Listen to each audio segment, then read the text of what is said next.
Good morning, afternoon, and good night, whatever time you're watching this. Welcome back to the Catch Me Off-Road YouTube channel. Today we are on the way to install yet another part on the truck, as usual. I'm sure you're getting used to it by now. My friend Mike from M&R Automotive, he is a really cool guy. They make all sorts of light accessories. They're the ones who make my pillar pod kit that you see right here. They also make light bars that I used to run in my Raptor, and a bunch of us in our off-road group, Midwest Off-Road Expeditions, we all run their lights. Very bright lights, very comparable to like a Baja Designs type output, just for a cheaper price, more affordable. Still great quality, they have great warranty. I've had him replace lights for me that, you know, I cracked a lens from a rock or something, and, you know, years after I bought it, he's replaced lights for us, so really nice guy. Anyway, I hit him up on Instagram the other day and asked him if he could make me something, a 30-inch light bar, a custom light bar with mounts that will fit into my new ADD bumper right under the 4 Baja Designs LP6 lights. And he was nice enough to, he asked me for measurements, and he was nice enough to go ahead and design a mount for me same day, like, you know, within a couple hours. He laser cut it on his, he has a really nice CNC laser cutter, and he welded it up, gusseted it and everything, and sent it out to me overnight, and it was here the next day. So I'm super happy with it. It actually came in yesterday, and so right now I'm on my way into the shop to go ahead and install it. It's actually a double 30-inch light bar setup. I'll show you when I get to the shop. Just wanted to give you a couple updates on what's going on. So another thing I wanted to update on was the truck was in the shop the other day for an alignment. I took it in because it's been pulling to the left. I feel like every time I go off-roading with it, or almost every time when I get a little aggressive, the alignment goes out. So it was pulling to the left pretty significantly over the last 2 or 3, maybe 2 months or 1 month since our grayling trip, if you watch that video. And I just got fed up with it pulling, and I didn't want to damage my tires wearing them out at a weird rate. So I went ahead and took it in for an alignment, and I ended up purchasing a lifetime alignment, not a lifetime, unlimited alignment warranty type deal for a year. It was only like 30 or 40 bucks more than the normal single alignment. So I did that, and they said my toe on both the driver's side and passenger side front tires was off a little bit. I think it was the left tire was out and the right tire was in, or something like that. So they went ahead and fixed that. Truck drives perfectly straight now. Really happy with it. I'm going to be going ahead and checking also under the truck. There's a cross member that runs right near where the control arms are, and I'm going to be making sure that that is all secured and that's not what's shifting. Because if it's not that, then it's got to be either the power steering rack or tie rods or something's shifting up there, causing my alignment to go off my toe specifically. So yeah, that's an update on that. Otherwise, I don't really have any updates on the truck. The tow hooks on the front, I'm still wanting to work on, make them not protrude as much. I've mentioned that on my Instagram page, not sure if it was on YouTube, but the factory tow hooks protrude quite a bit on the ADD Pro bolt-on bumper that I have on, and I'm not really a fan of the look of it, so I'm wanting to shorten them up or do something, fabricate custom ones. Also, while I was talking to Mike from M&R, I asked him to look into making me some bed supports, if he could, on his same machine. So he has a Ram as a shop truck that he's going to look into, see if it's something that's easy to, you know, fabricate up for me and weld and everything and send out to me. So hopefully, if he can figure something out, we'll be able to install those. Otherwise, sit tight, and when I get to the shop, I'll go ahead and show you the light bar, and we'll get working on setting it up. Thanks, guys. Hey guys, check out this cool feature I just found. So if you're in Maps and you click the information button down here, and it shows you these 3 boxes: traffic, country, and state. So if you click on traffic, it'll show you any events that are happening or traffic and stuff like that. But this is a cool one. If you click on the GPS one, it shows you all of the GPSs that it's receiving in live time, and like the signals on each GPS. Isn't that cool?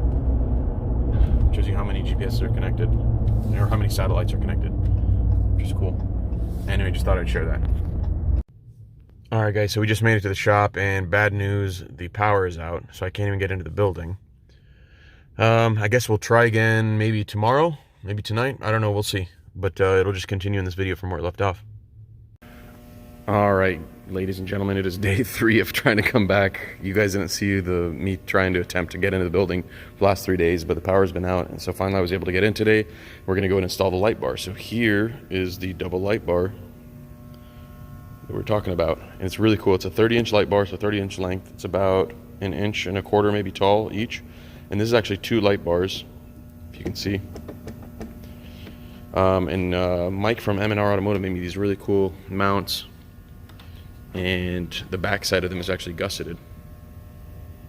So really cool, and it's supposed to fit right in here.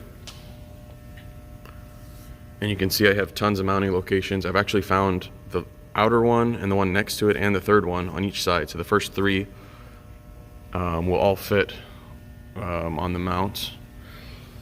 And he provided some bolts, which are these nice stainless ones, and then I actually wanted to add another bolt on each side, so I went and found some of these.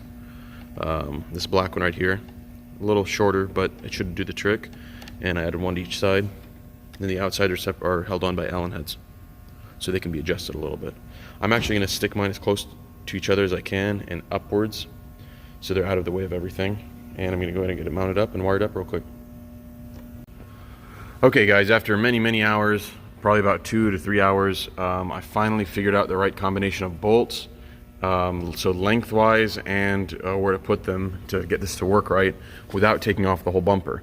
Now the problem I ran into was it's a little tight back here. You have to stick your hand in this little gap, and you can see my fingers in here. You're able to get your fingers in here and put nuts on.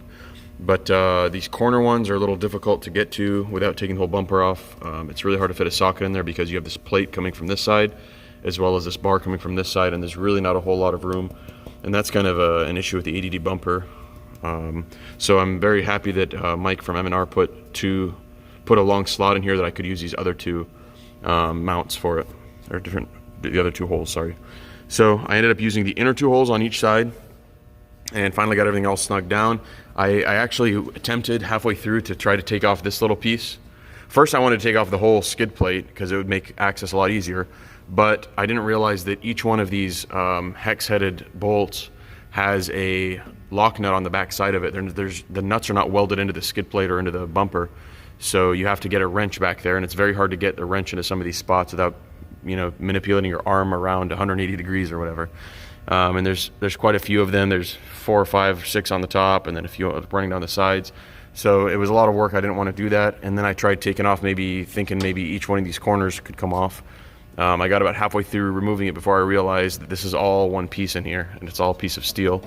So you'd have to take off all of these, and the oil cooler lines are down here, right under the oil cooler. It's very difficult to get to some of these bolts, especially these 3 right here. Long story short, I was able to do it with the right nuts and bolts. If you get the right length, you can actually do it by using your arm, just sticking your arm in on this side and putting a wrench like this right here at the top to hold that in, and then you can go ahead and use a ratchet in the bottom here. It fits in fine. So I'm happy the light bar is installed now. All I need to do is run the wires. So I'm going to run them up back in here somewhere and straight up into the little area where we have the auxiliary upfitter switches, their leads right there. So I'll go ahead and do that real quick, and we'll be right back. All right, kiddo, so I ran the wire, the 2 wires. Let me see if I can get flash on. I think I have to zoom in a little to get flash on for some weird reason. So you can see the 2 wires right there with all the mud behind them, and they go up exactly the same spot where my LP6 or my other lights go, up through there, and they come out right here in my bundle of wires. So all I did was I went on the each light had a positive and a negative. So I took my 2 positives right here. These are the light bar positives, one here, and I kind of crimped them using a metal butt connector. You can see it through the heat shrink. I pinched both of them on one side and then put my really thick, look how big the cable is for the, and this is only a 20 amp switch in the TRX. I really love the wiring gauge that they use. So crimped them to that, so that's my 2 positives, and then I just took my 2 negatives, put them on eyelets. I put them each on their own eyelet just because my eyelets were kind of small. They wouldn't fit 2 wires in each. And they're right here on the ground. That's the light blue thing right there. And that's literally it. So let's go ahead and give it a try and see if they work. I have both of them on a 20 amp switch, so hopefully it doesn't overload the switch. We'll see. I don't think it will, and I'll tell you why in a second. So we're gonna key on, and we're gonna hit auxiliary number 2. Oof, they are bright.